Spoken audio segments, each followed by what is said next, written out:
Hey everyone, welcome back to 2DH Review. I'm Caleb. I'm Hannah, and we are getting ready to do number 2 of our Revisit Old Trailers series. I don't know, it seems weird to call it a series. So next up is The Incredible Hulk. I've only seen this movie maybe a couple of times. I think I've only seen it all the way through once.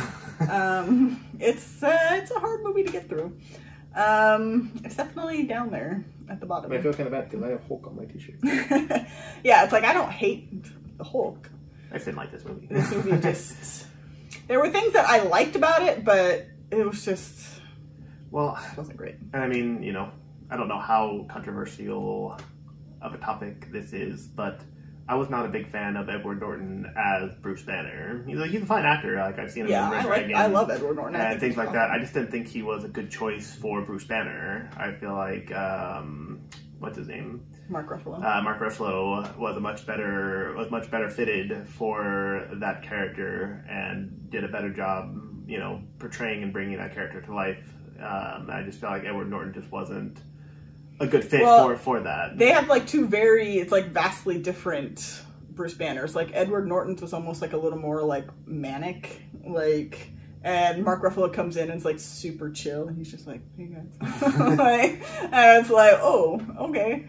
I mean, they basically just told Mark Ruffalo to be like, do whatever you want, but you don't have to copy what his interpretation of that character was. Right. They're just like, you do whatever, you know, you want. But it is part of the MCU. I do make references to it, and obviously Thunderbolt Ross has popped up in many movies. So it is a part of our universe, whether we want it to be. All right, well, let's take a look.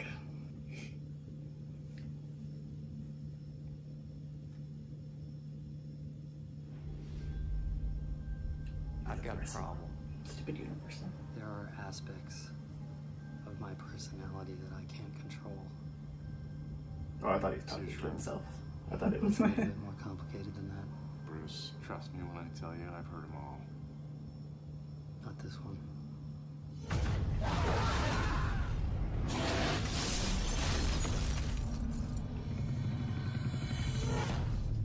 We've never seen anything even close to your levels of exposure. That you survived an event like that. And he was supposed to be the leader, and then they never did anything with his character. I want to get rid of it. As far as I'm concerned, that man's whole body is property of the U.S. Army.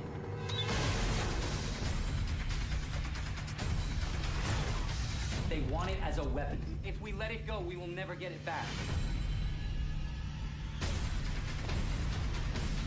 What the hell was that?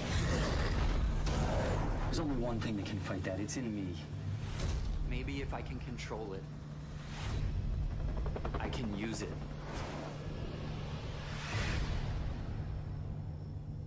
But you never really did get control. Well, until Endgame, but...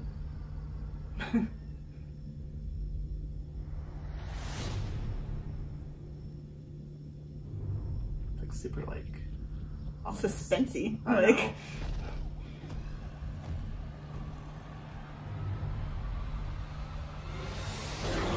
Good old veiny Hulk. And the Abomination just... I mean, I know it's 2008, but I mean, Abomination doesn't look great, in my opinion. Classic. It's like two things. Is there gonna be an end credit scene to this trailer too? It's almost like very reminiscent of when they did the Civil War trailer and they had like all of them running at each other, and then right when they're about to meet, like it cuts away. Like I will say that trailer is way better than the movie turned out to be.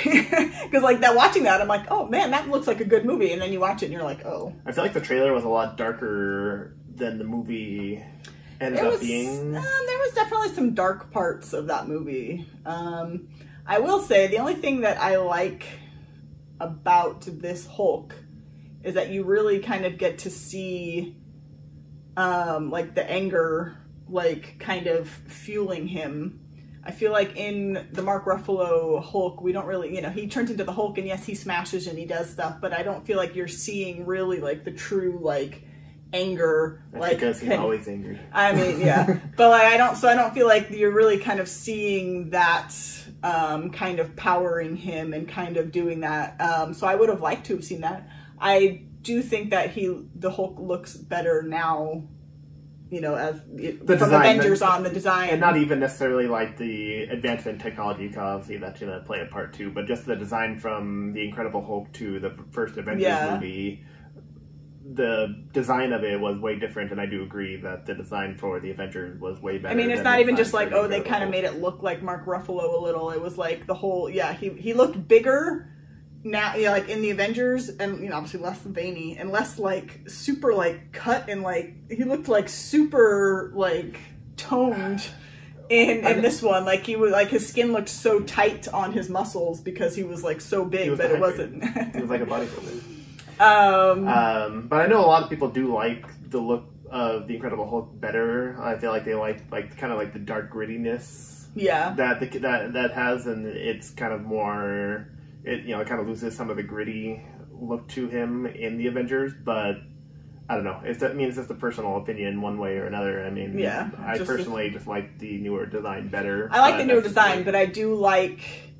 You know, I did, you know, like they actually showed that scene where like he's becoming the Hulk and like he gets that look in his face and like the eyes go, and then like, you know, I do kind of miss like that aspect of it. Well, but I mean, you can only do that so many times. It's like, you know, the whole like Iron Man suit up thing. Like the very first time they suit up, like it took like 3 minutes to like have him like completely get in, and then later on it's like he's just in the suit. No, I know, but I feel like that is also like part of like the grittiness of the Hulk that to me I feel like kind of carried over. To be fair, you did see that in the Avengers movie when he turned into the Hulk for the first time on the helicarrier, and he's like sitting there like trying to like fight it back, and like Natasha's like, "Are you okay?" And he's just like, you know. Yeah, I mean, I don't know. There's just something about just, you know, it kind of, I mean, because in that one he's trying to fight it, but this, you know, in this clip you kind of see where the Hulk's just like, he's coming, like there's no like fighting it off, like it's also because I think in this case he wanted to become the Hulk, and after this movie he never really wants to become the Hulk anymore. Well, actually I think in that screenshot that they showed, I think that's earlier in the movie when he doesn't want to become, but it's just like he's like, the Hulk's coming. Like there's no but so that would be my only thing that I wish they kind of carried over, was like the true anger kind of powering and kind of doing that. But other than that, the movie is not great.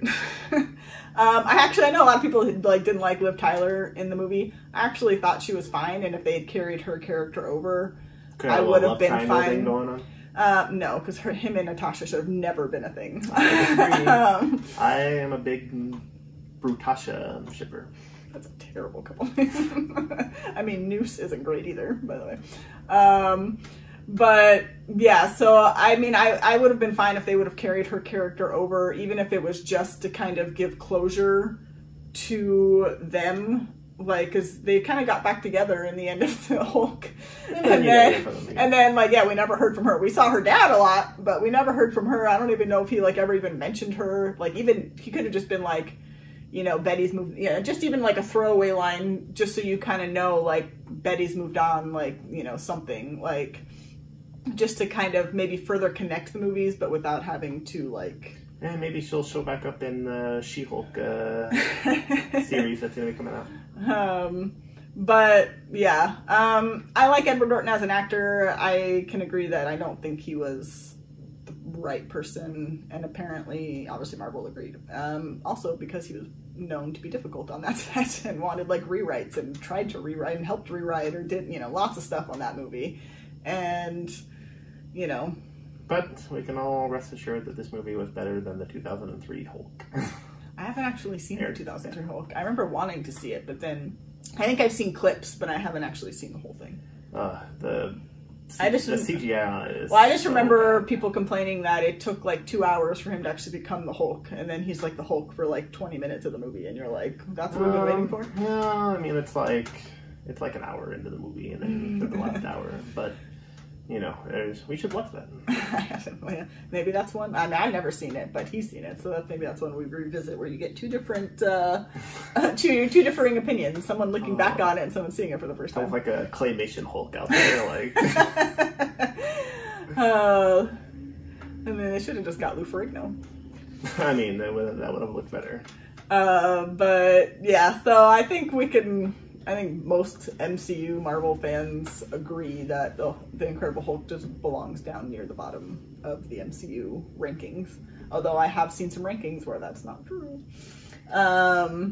But yeah, so let us know what you guys thought in the comments. You know, please subscribe, like, and then leave comments for movies or trailers, things that we should revisit. Yeah, that's it. Thank you for watching.